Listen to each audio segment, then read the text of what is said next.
Sábado, o coração por trás das palavras. Prezo muito a relação humana. Não discrimino. Gosto de ser amigo. Sou um coração inclinado à misericórdia. A mente criadora à frente do jornalista e escritor. Eu queria ser tudo, mas queria ser sobretudo escritor e de uma maneira universal, dispersiva. Trabalhava a semana inteira, o dia inteiro, a noite inteira. Eu era uma verdadeira máquina de produzir textos. Uma jornada entre o ofício e o íntimo de Otto Lara Rezende. Otto, sem você somos feito uma caneta tinteiro sem tinta. Se eu tiver passado pelo mundo sem ter piorado, eu saio com saldo. Otto, de trás para diante. Sábado, 11 da noite.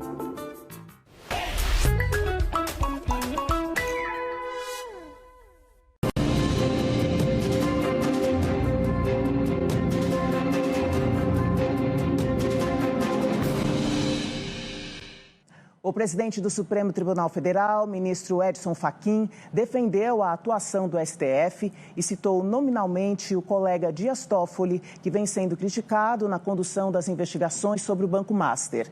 Segundo ele, a corte é pautada pela guarda da instituição, devido processo legal e ampla defesa, respeitando as atribuições do Ministério Público e da Polícia Federal. Porém, atuando na supervisão judicial, como vem sendo feito pelo ministro Dias Toffoli. A Procuradoria-Geral da República arquivou um pedido de 3 parlamentares para que Toffoli fosse afastado do caso por conta de uma viagem que fez acompanhado de um advogado de um investigado do caso. A PGR explicou que o fato já é objeto de apuração no Supremo. E na manhã de hoje, a Polícia Federal fez uma operação no Rio de Janeiro relacionada ao Banco Master e ao Fundo de Previdência do Estado. A Polícia Federal cumpriu 4 mandados de busca e apreensão relacionados a investimentos suspeitos do Rio Previdência no Banco Master. A investigação aponta irregularidades que somam quase R$1 bilhão. O valor teria sido aplicado em títulos de alto risco, sem garantia do Fundo Garantidor de Crédito, em 9 operações financeiras entre novembro de 2023 e julho de 2024, colocando em risco o pagamento de pensões e aposentadorias de mais de 200 mil servidores públicos do Estado e dos dependentes. Um dos alvos é o presidente do Rio Previdência, Davis Marcon Antunes. A investigação começou há 2 meses. A Polícia Federal apura crimes como gestão fraudulenta, desvio de recursos, indução de repartição pública ao erro e fraude à fiscalização ou ao investidor, além de associação criminosa e corrupção passiva. De Niterói, Rio de Janeiro, Rodrigo Gomes para o Jornal da Tarde. Em outra frente do caso, ministérios públicos estaduais abrem inquéritos para investigar as relações entre fundos de previdência, municipais ou estaduais, com o Master.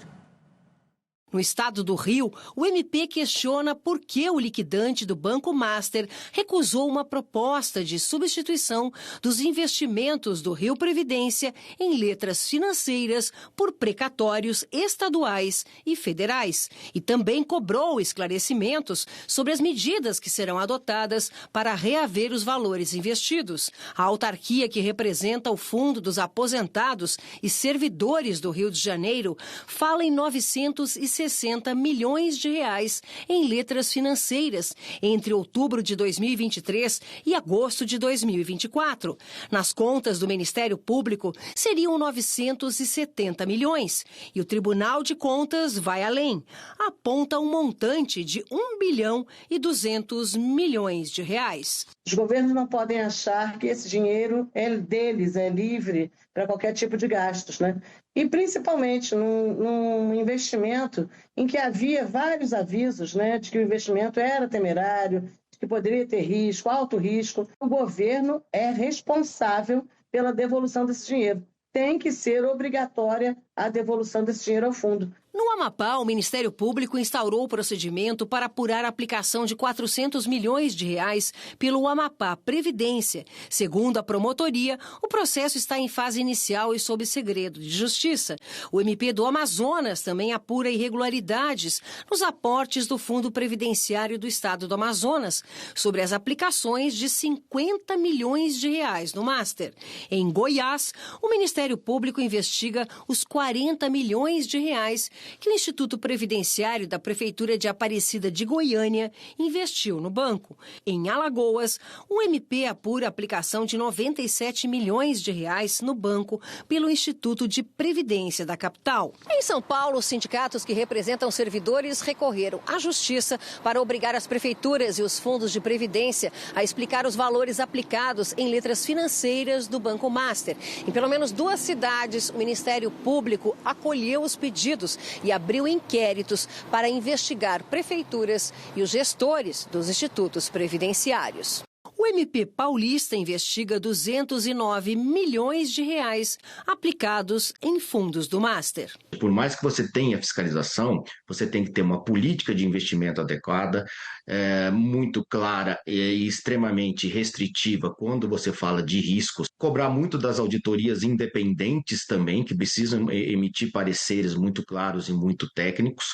E, obviamente, fazer um acompanhamento muito próximo da gestão dos recursos ao longo do tempo. O Fundo Rio Previdência informou que está resguardado por decisão judicial e que as tratativas com o liquidante do banco não foram esgotadas. O Amapá Previdência afirmou que os investimentos foram feitos em consonância com as normas de autoridades, como o Conselho Monetário Nacional. O Instituto de Previdência de Maceió alegou que os pagamentos a aposentados e pensionistas estão absolutamente garantidos. O Amazon Prev garantiu que não houve prejuízo aos servidores, já que o investimento deu lucro. Nós tentamos contato com o Instituto Previdenciário da Prefeitura de Aparecida de Goiânia, mas não tivemos retorno. Depois do intervalo, na entrevista de hoje, tragédia em Brumadinho completa 7 anos no domingo. O rompimento da barragem da Vale causou a morte de 272 pessoas. Nas notícias internacionais, líderes do bloco europeu discutem a ameaça de Donald Trump à Groenlândia. E agentes do Serviço de Imigração dos Estados Unidos são acusados de deter crianças que serviriam como iscas para a prisão de familiares.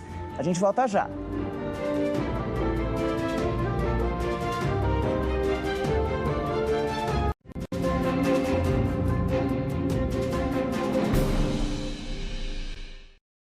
Hoje, com o passar do tempo, as tradições se modificam? Como as novas gerações entendem o folclore brasileiro? Minha proposta é eliminar essa palavra folclore, né? Porque ela é muito carregada, assim, de sentido negativo. As lendas e costumes que conhecíamos no passado estão ganhando novos significados? Ainda é o Saci que enfrenta o racismo, ainda é o Saci que enfrenta o poder econômico, agrário, né? Ainda é o Saci que vai estar respondendo a tudo isso. Mas a cultura está em movimento e está em transformação. E é importante a gente frisar que ela é um sintoma da sociedade que a gente vive. Hoje, 8h30 da noite, no Opinião. Tem motivo de sobra pra comemorar. São Paulo completa 472 anos e quem comemora é você, que vive a cidade com mais segurança, que aproveita o verde cada vez mais presente nas ruas, que faz esta capital ser a terra da oportunidade e do emprego. Porque quando São Paulo melhora, a vida da gente melhora junto. E quando a vida melhora, a gente comemora. Prefeitura de São Paulo.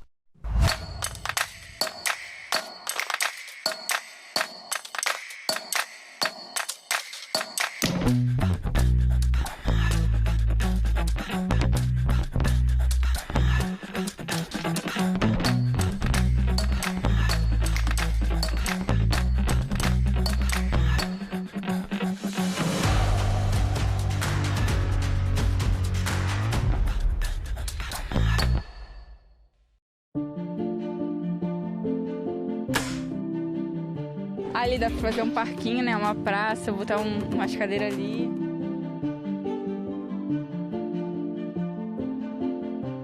Realizadores, você pode mudar a vida de um vizinho, de um amigo ou da cidade. Pegue sua câmera e filme sua realidade. Seu curta-metragem pode mudar o mundo. Inscreva-se.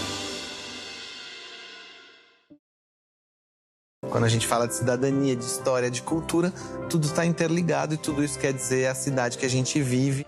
Em comemoração ao aniversário de São Paulo, os capítulos marcantes da história do estado são contados por prédios públicos emblemáticos na série Arquivo SP. No primeiro episódio, o Museu da Imigração. A cidade de São Paulo, primeiramente, ela nasce como vila e depois ela nasce nesse local aqui, né? Na antiga hospedaria de imigrante do Brás. A gente tem um público diferenciado, são aquelas pessoas que querem saber um pouco mais da história da sua família. Estreia domingo, meio-dia, com reapresentação especial às 7h30 da noite.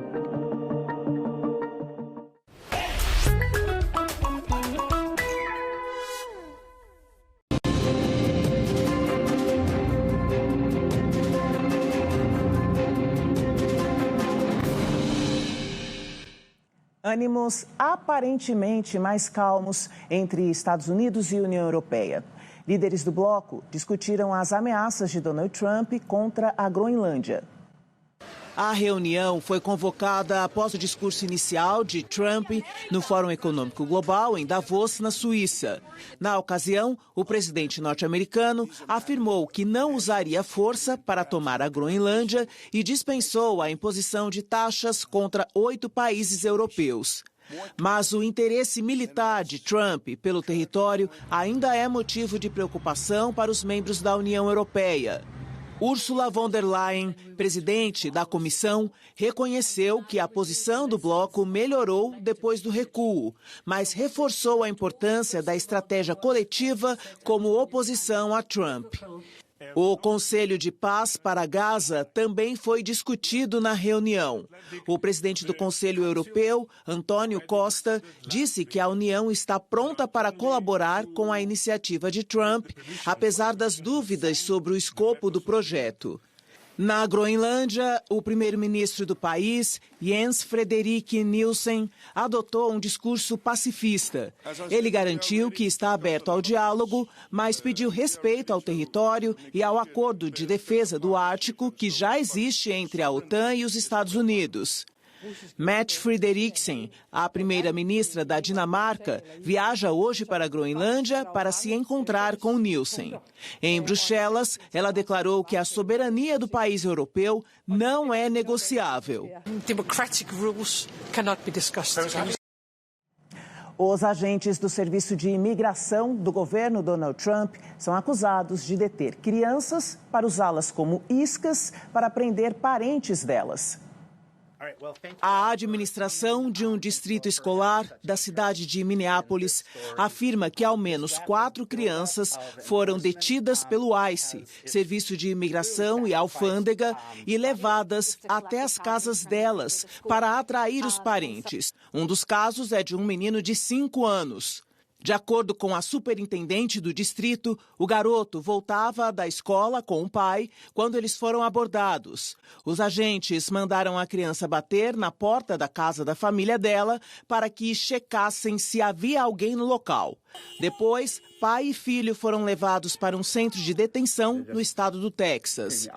O comando do ICE não negou a prisão do menino, mas rejeitou a versão de que ele tenha sido usado como isca. O pai seria um imigrante ilegal do Equador. Em outra ação do Serviço de Imigração em Minneapolis, no início do mês, a norte-americana Renee Good foi morta por um agente com um tiro na cabeça ao ser abordada dentro do carro. O vice-presidente dos Estados Unidos, J.D. Vance, defendeu as ações do grupo na cidade e recomendou que a população não lute contra a imigração.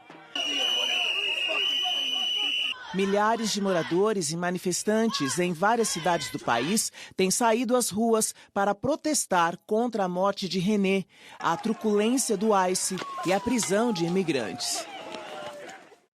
A tragédia em Brumadinho completa 7 anos no próximo domingo. O rompimento de barragens da Vale causou a morte de 272 pessoas, desalojou moradores da região e poluiu o rio Paraupebas com milhões de metros cúbicos de rejeitos de mineração. Sobre os direitos das pessoas atingidas e a luta dos familiares das vítimas, eu conversei com Helena Taliberti, fundadora do Instituto Camila e Luiz Taliberti. De fato, o processo está sendo mesmo muito lento. tivemos muitos percalços aí durante esse período, mas nós acreditamos que agora, no ano de 2026, já exista um caminho mais direcionado ao andamento desse processo, de tal forma que as testemunhas possam ser ouvidas. Já tem as audiências todas marcadas, começa agora em fevereiro. Então, nós acreditamos que vamos começar a andar com isso com mais celeridade. O seu trabalho no Instituto Camila e Luiz Taliberti, seus filhos, ele te aproxima, não, de todos os outros familiares das vítimas. E após tantos anos de luta e de busca por justiça, o que você nos diria sobre o momento desses familiares e a força para a continuidade, não, nessas cobranças? É uma luta cotidiana, porque não existe reparação para uma vida, né? A gente sabe que nossas joias não vão voltar. Meus filhos não vão voltar, mas a gente espera que, primeiro, que a justiça seja feita, segundo, que as pessoas que foram atingidas, que elas tenham, sim, reparação integral. Porque são pessoas que perderam o seu modo de vida, são pessoas que perderam suas casas, suas lavouras, enfim, animais, quando a lama passou, levou tudo. E essas pessoas ficaram sem nada. Para isso, eu acho que é necessário, sim, que haja reparação integral. Para nós, familiares, a gente espera que os nossos direitos sejam ouvidos, sejam atendidos e que a gente tenha um pouco mais, que o nosso luto seja um pouco mais amenizado com o andamento do processo. E agora, no próximo domingo, na Avenida Paulista, vai acontecer um ato em memória das vítimas. Nós fazemos todos os anos o Instituto Camila e Luiz Taliberti, criado em homenagem aos meus filhos. Nós fazemos isso todos os anos, no dia 25 de janeiro. Coincide com o aniversário de São Paulo, então normalmente ele é sim feito junto, porque não tem como ser diferente, né? Infelizmente coincidiram as datas. E nós estaremos na Avenida Paulista, esquina com a Rua Augusta, e vamos ter uma tenda com exposição de arte, vamos ter atividade para as crianças, vamos ter um show Forró das Minas. A Sirene vai tocar, a Sirene que não tocou em Brumadinho vai tocar na Avenida Paulista, porque nós consideramos importante que a sociedade se conscientize do que foi essa tragédia e do que ainda está sendo, porque a tragédia ela só começou no dia 25 de janeiro, né, de 2019. E vamos ter também o Pedal pela Vida, é um passeio de bicicleta pela Avenida Paulista, que começa, a concentração será ao meio-dia, ali na Rua Augusta, com a Paulista, e vamos falar, né, ser uma voz aqui em São Paulo para que essa tragédia não seja esquecida e para, principalmente, que a gente... É um clamor por justiça, é um clamor pela vida, porque nós temos que pensar num futuro em que possamos ter um mundo mais sustentável, mais justo, mais solidário, e também para que a morte deles não tenha sido em vão. E o Instituto Camila e Luiz, ele vem justamente nesse anseio de preservação das memórias, e as atividades são muito ligadas a despeito, né, de toda a tragédia e de toda a dor, mas nisso que você nos trouxe, não, valorização da vida, eventos que nos fazem lembrar, mas fazem também olhar para frente. Sim, é importantíssimo que a gente olhe para frente. Eu acho que nós temos que ter, o setor da mineração tem que ser um setor responsável por aquilo que ele pelos impactos que ele provoca nas comunidades e na vida das pessoas. Né? Nós temos que ter uma mineração mais responsável, que escute as comunidades, que escutem as pessoas. É importante que haja um licenciamento social que preceda o licenciamento ambiental. E a gente tem que entender exatamente que não são só os médicos que prezam pela vida, né? Engenheiros também, geólogos, geógrafos, gestores, né? Investidores. Eu acho que todas essas pessoas que estão conectadas com o setor da mineração precisam entender que eles são também responsáveis pela vida, que a vida tem que vir acima de qualquer coisa. Jornal da Tarde termina aqui. Um excelente fim de semana para todos e a gente se encontra na segunda ao meio-dia. Até lá. Tchau, tchau.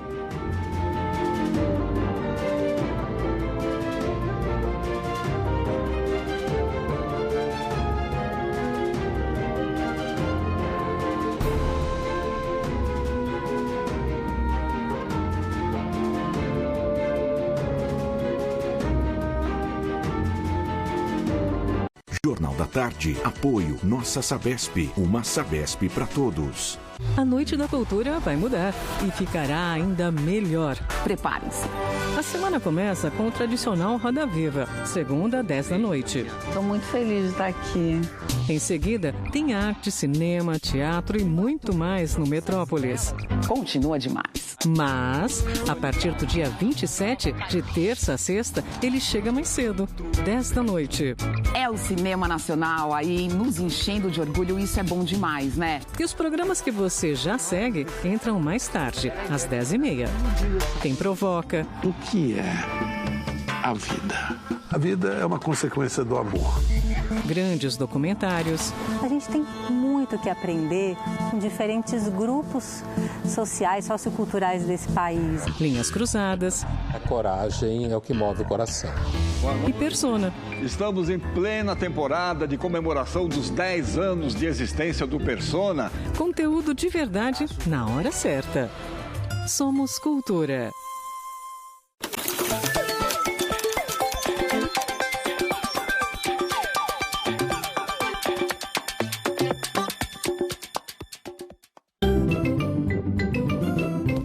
Eu sou a Peppa. Esse é meu irmãozinho George. Essa é minha mamãe. E esse é meu papai. Peppa Pig.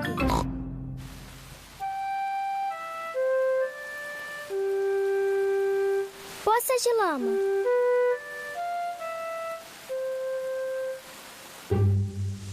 Hoje está chovendo, por isso a Peppa e o George não podem brincar lá fora. Papai, parou de chover. Podemos brincar lá fora? Está bem. Vocês podem ir.